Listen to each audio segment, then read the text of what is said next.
India and Malaysia are locked in a major diplomatic spat, it seems. It began earlier this month at the United Nations General Assembly, and Malaysia's anti-India stand on Kashmir could now cost it dearly.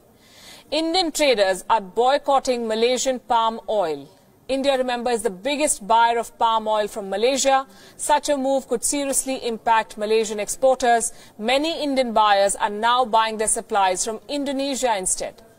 Such a boycott has major implications for Malaysia's oil industry.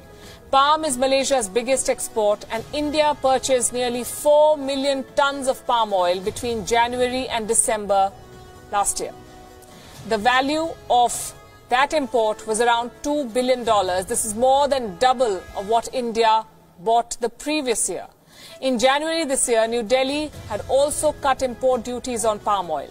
And now it doesn't want to buy the product altogether. All of this is the result of Malaysian Prime Minister Mahathir Mohamad's speech at the UN earlier this month, last month in fact.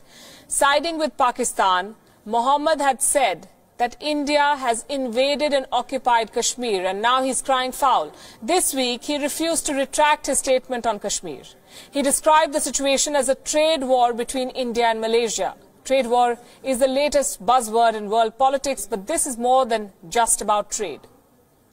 Behind the scenes, the Malaysian government is trying to convince India. A major trade agreement between India, China and other Southeast Asian nations is on the line. It is called the Regional Comprehensive Economic Partnership, RCEP.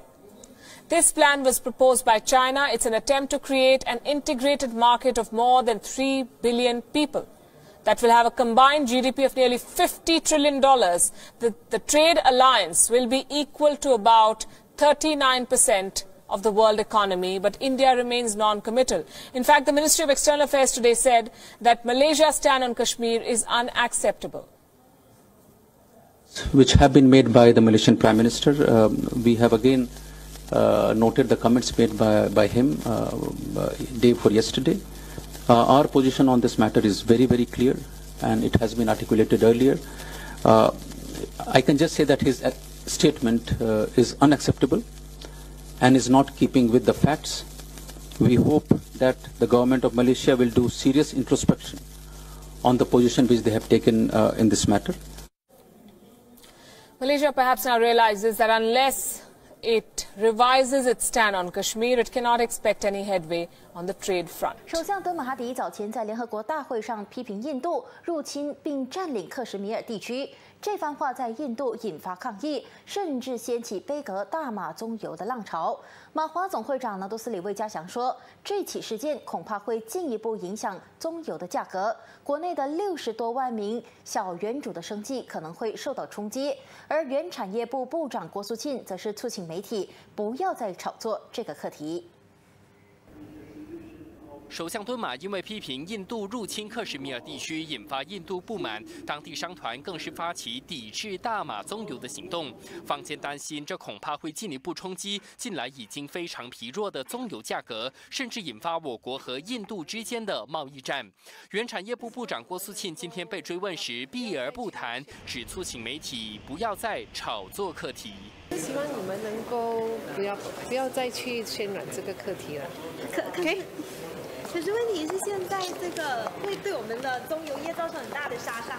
不管记者怎么问，郭素沁就是没有回应。而马华总会长魏家祥则说，他认为敦马是老练的政治人物，会针对克什米尔地区发言，一定有他的盘算。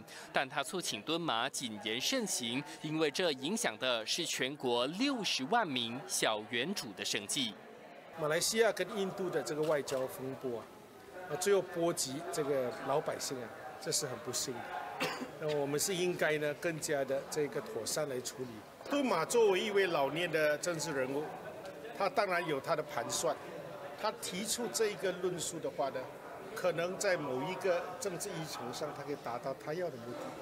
但是呢，在整体，尤其会影响人民生活的这个环境，他本身就要做一个很好的这个衡量。假如说它会影响了老百姓的话，那我想就有商榷的必要。魏家祥说，克什米尔地区的问题向来敏感，希望政府能妥善处理这次危机，避免大马棕油受到波及。NTV 7杜文杰采访报道。